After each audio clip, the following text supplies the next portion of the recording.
سب جانتے ہیں. تو جن جنوں کو داتا صاحب کو پتا وہ ذرا ایک دفعہ بولو ہنس کے سبحان اللہ. سبحان اللہ. آپ نے جتنے دیکھے ہوں گے نا, جتنے بھی اولیاء ولی, یہ سارے کے سارے اہل سنت و جماعت. یہ سارے کے سارے اہل سنت و جماعت. جتنے بھی ولی ہوں گے وہ اہل سنت و جماعت کے اندر ہوں. حضرت داتا صاحب سنی, خواجہ معین الدین چشتی اجمیری سنی, بولو سنی, پیر میر علی شاہ صاحب سنی, خواجہ بہاؤالدین نقشبند بخاری. تو یہ بات میں کر رہا تھا کہ حضرت داتا علی اجمیری کے شروع موجود میں لکھتے ہیں, فرماتے ہیں کہ ایک مرتبہ میں سو رہا تھا اور سوتے سوتے جب میری جسم کی آنکھ لگ گئی, میری تقدیر کی آنکھ کھل گئی, مدینے والے کی زیارت ہو گئی, حضور کی زیارت ہو گئی. داتا صاحب جب حضور کی زیارت ہوئی, سلام پیش کیا اور حضور تھوڑی دیر بیٹھے رہے اور پھر آقا جانے لگے, تو داتا صاحب کہتے ہیں حضور اوصینی یا رسول اللہ. آقا عرض کیا, آقا مجھے کوئی وصیت کر جائیں, کوئی حکم دے جائیں, کوئی چیز بتا جائیں. تو حضرت میرے آقا فرماتے ہیں وصیت کے حضور نے داتا علی اجمیری کو کیا دی, فرمایا اپنے حواس دنیا سے بند کر لو, اپنے حواس دنیا سے بند کر لو. حضرت داتا علی اجمیری کہتے ہیں حضور یہ فرما کہ میرے آقا علیہ السلام نے جب فرمایا اپنے حواس کو دنیا سے بند کر لو. حواس کیا ہوتے ہیں؟ دیکھنا, سننا, چکھنا, مس کرنا, یہ حواس ہو. ان کو دنیا سے بند کر لو اور خدا کی جانب کھول لو. فرمایا جب دنیا سے بند کر کے خدا کی جانب کھولو گے تم پر ولایت کا دروازہ کھول دیا جائے گا. میری بات سمجھ آئی ہے؟ اپنے حواس کو دنیا کی جانب سے بند کر دو. اور یہاں پر وہ فرماتے ہیں کہ جب ان حواس کو دنیا سے, حواس خمسہ کو دنیا سے بند کرنے کا مطلب کیا تھا؟ وہ مطلب یہ تھا کہ کان سے کسی کی برائی نہ سنو. سننا حواس خمسہ میں ہے, تو کان سے کسی کی برائی نہ سنو, زبان سے کسی ناجائز کوئی بھی ناجائز بات نہ کرو, آنکھ سے کسی کی ماں بہن کو نہ دیکھو, ہاتھ اور پاؤں سے کسی غلط جگہ یہ استعمال نہ کرو, ناک سے کسی ناجائز چیز کو مت سونگو.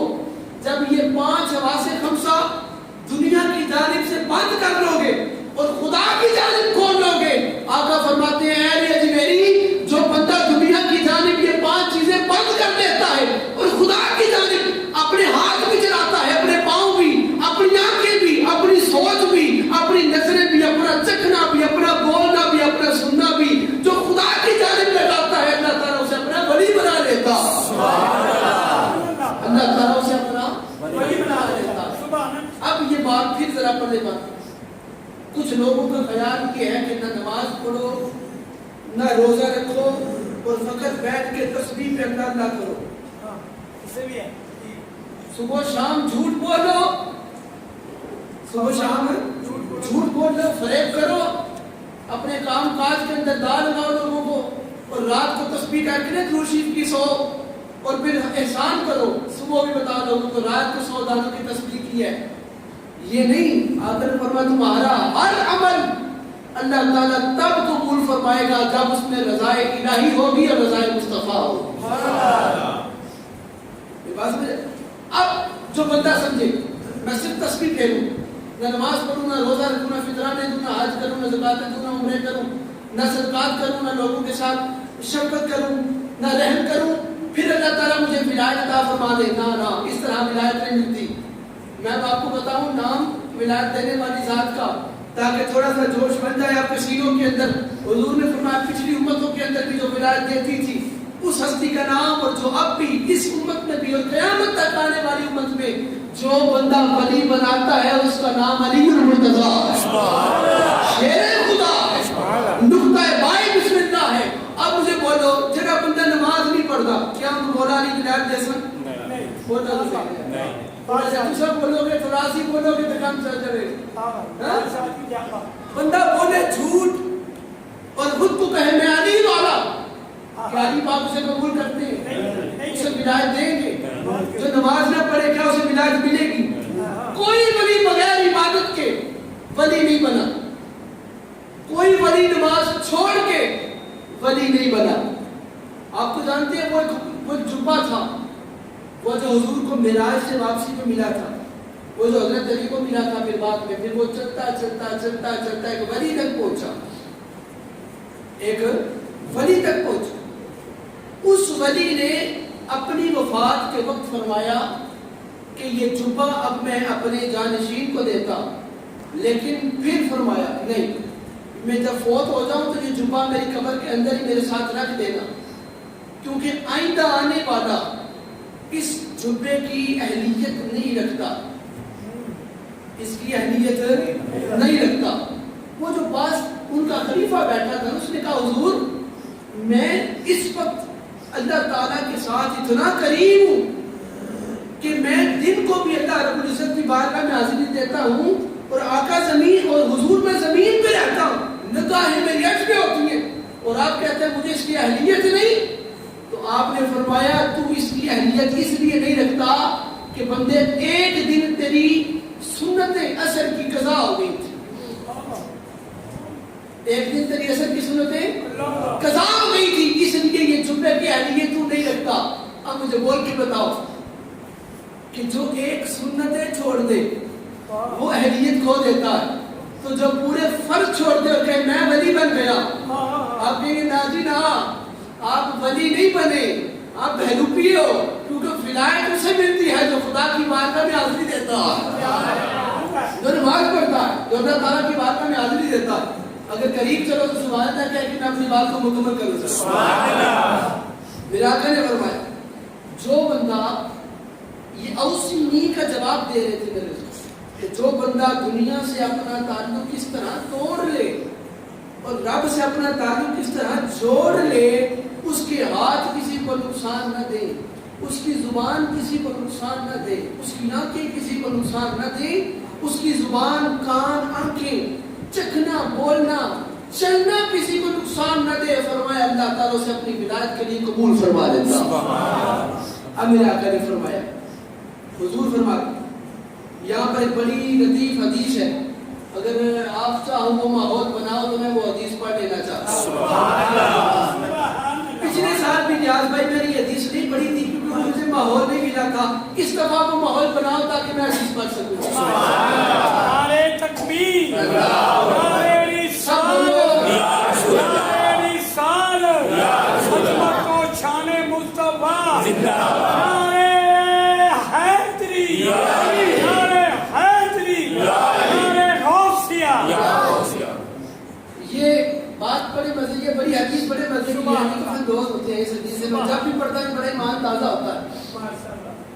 یہ جمعے کا دن تھا, آپ تیار ہیں نا سننے کے لیے سارے؟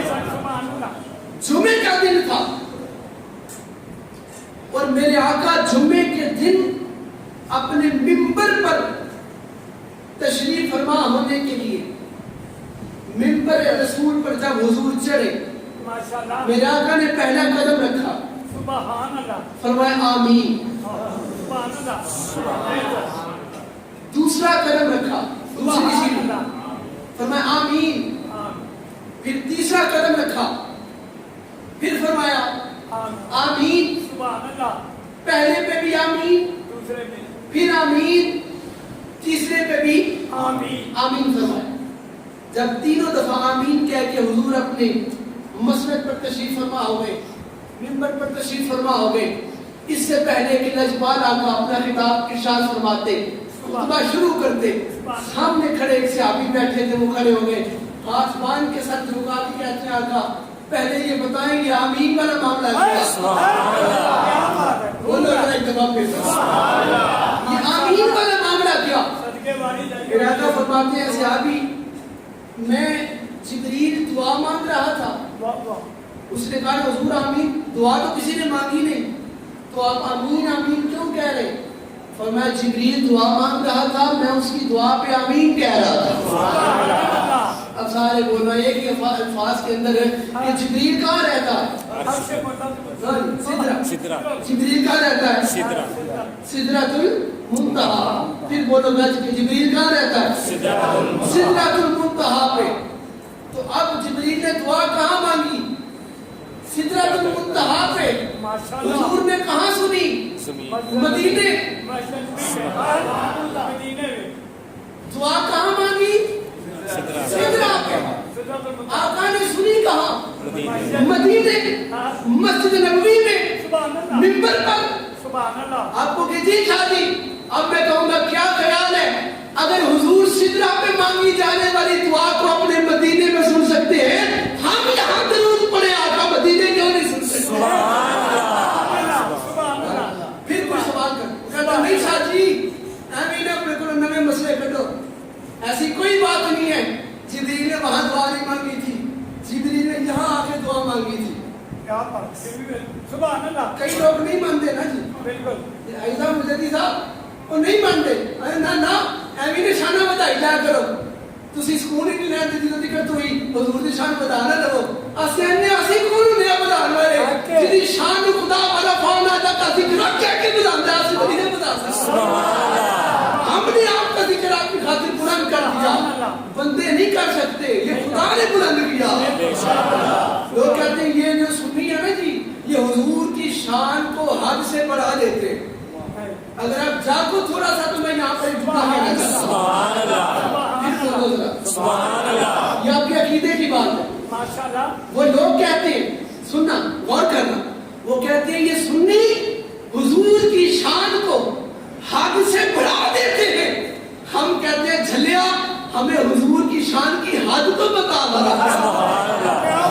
پہلے ہمیں حد تو بتا کیا ہے, جب ان کی شان کی حد کوئی نہیں. مولوی تو کیوں کہتا ہے حد سے بڑھا دیتے ہیں؟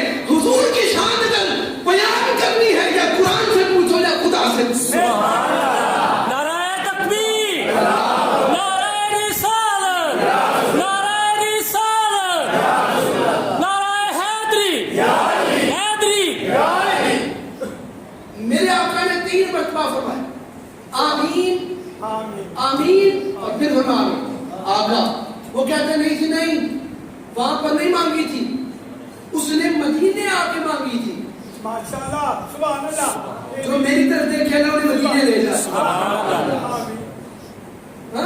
وہاں نہیں مانگی شاہ جی, مدینے آ کے روضہ مصطفیٰ یہ منبر رسول کے پاس کھڑے ہو کے اس نے دعا مانگی, میرے آقا نے آمین فرما دیا.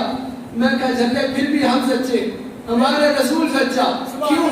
کیونکہ ہم کہتے ہیں جبریل نے اگر وہاں نہیں مانگی تو اس نے مدینے آ کے منبر رسول کے پاس اس لیے مانگی. اب بولو گے تو مزہ آئے گا. وہاں نہیں مانگی صوفی صاحب یہاں آ کے اس لیے مانگی کہ جبریل